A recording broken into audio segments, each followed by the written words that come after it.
नमस्ते दोस्तों, आशा है आप सब स्वस्थ और बहुत अच्छे होंगे। इस वीडियो में हम सीखेंगे क्रोध मुक्त कैसे हो सकते हैं। मैं स्टार्ट करती हूँ। बहुत से लोग मुझे बताते हैं कि दूसरे व्यक्तियों के प्रति मन में भरे क्रोध को बाहर निकालकर उन्हें कितना बेहतर लगता है और खुशी महसूस होती है। ऐसा लगता है मानो एक बहुत भारी बोझ हल्का हो गया। मेरे एक मित्र को अपना गुस्सा बाहर निकालने में काफी कठिनाई का सामना करना पड़ा।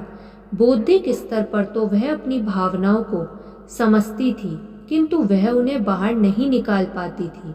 जब उसने ऐसा किया तो वह जमीन पर पैर पटक कर चीखते हुए अपनी माँ को गालियाँ दी। उसे स्वयं के ऊपर से भारी बोझ हटा सा महसूस हुआ। इसके बाद जब उसकी बेटी उसके पास पहुंची तो वह उसे गले लगाने से स्वयं को ना रोक सकी। उसके मन में पहले के भरे गुस्से के गुबार के बदले प्रेम संचारित हो रहा था। शायद आप ऐसे व्यक्ति हैं जिसके जीवन काल का प्रमुख भाग गुस्से से प्रभावित रहा है, जिसे मैं आदतन गुस्से का नाम देती हूँ। आपके भीतर वही विद्यमान है। कुछ हुआ नहीं कि आप नाराज हो उठते हैं, कुछ और भी हुआ कि आप फिर बिगड़ पड़े, लेकिन आप गुस्से से परे कभी नहीं जा पाते। आदतन गुस्सा बचकाना होता है।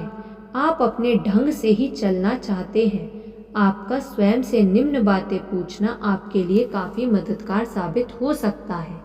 मैं हर समय गुस्सा होना ही क्यों चुनती हूँ? मुझे गुस्सा दिलाने वाली एक के बाद दूसरी स्थितियों को निर्मित करने के लिए मैं क्या करती हूँ? जीवन के प्रति प्रतिक्रिया व्यक्त करने का क्या यही एकमात्र तरीका है? क्या मैं यही चाहती हूँ? किसे मैं अब भी प्रेम कर रही हूँ या सजा दे रही हूँ? मैं इस हालत में क्यों रहना चाहती हूँ? मेरा कौन सा यकीन ऐसी कुंठा पैदा करता है? मैं ऐसा क्या व्यक्त करती हूँ जो दूसरों को मुझे चिढ़ाने को प्रेरित करता है? आप ऐसा क्यों विश्वास करते हैं कि अपनी मर्जी चलाने के लिए आपको नाराज होना ज़रूरी है? मैं ऐसा नहीं कहती कि अन्याय नहीं होता और ऐसा समय नहीं आता जब आपको क्रोध करने की ज़रूरत पड़े, किंतु आदतन गुस्सा तो आपके शरीर के लिए भी ठीक नहीं है, क्योंकि ये शरीर में घर बनाकर रहता है। इस बात पर ध्यान दीजिए कि अधिकतर समय आपका मन किस बात पर केंद्रित रहता है। आईने के सामने 10 मिनट के लिए बैठकर स्वयं को निहारिए और पूछिए, तुम कौन हो? तुम क्या चाहते हो? तुम किस बात से खुश होते हो? अब कुछ और करने का समय है। अपने भीतर प्रेम, आशावाद और खुशी का एक नया आयाम निर्मित कीजिए। लोग पर्याय कार चलाते समय क्रुद्ध हो उठते हैं। लोग हमेशा सड़क पर दूसरे ड्राइवरों पर अपनी कुंठाओं को व्यक्त करते हैं।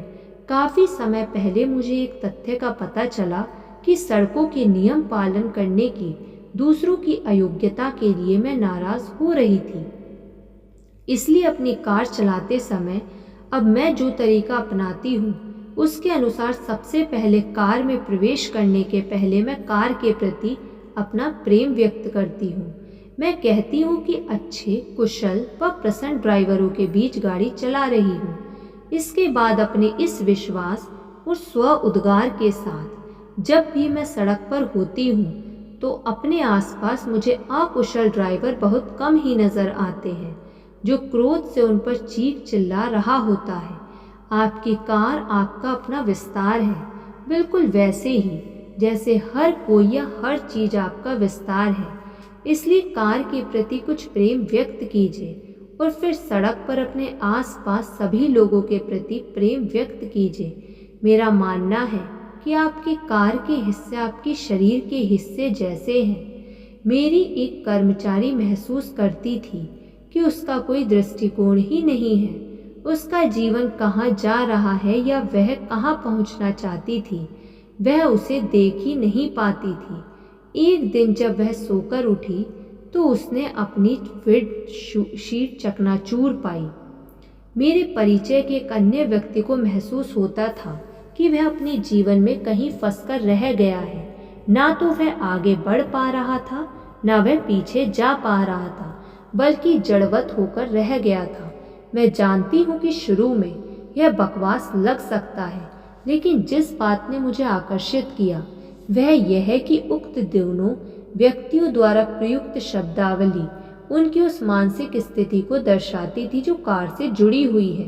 दृष्टिकोण ना होने से तात्पर्य है कि आप अपने सामने नहीं देख सकते हैं। विंड शीट इसका बिल्कुल सही रूपक है।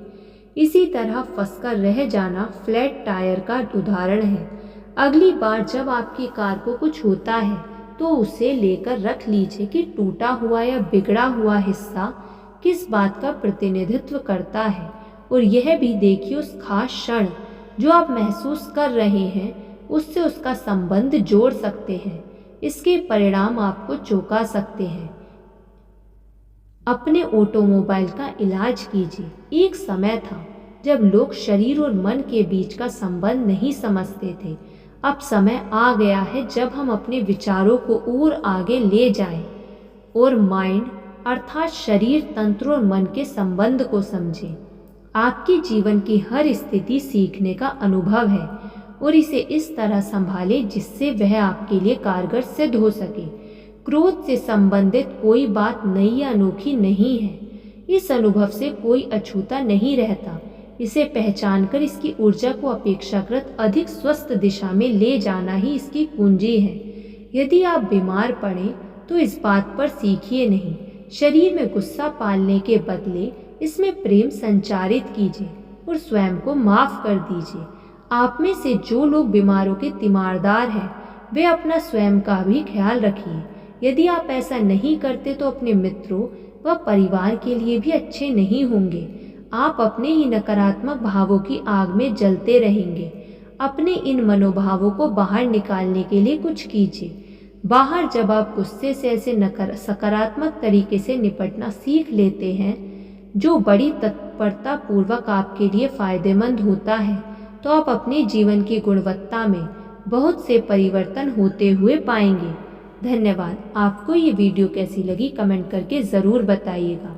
यदि आपने अभी तक इस चैनल को सब्सक्राइब नहीं किया तो सब्सक्राइब कर लीजिए और इस वीडियो को लाइक कर दीजिए। धन्यवाद।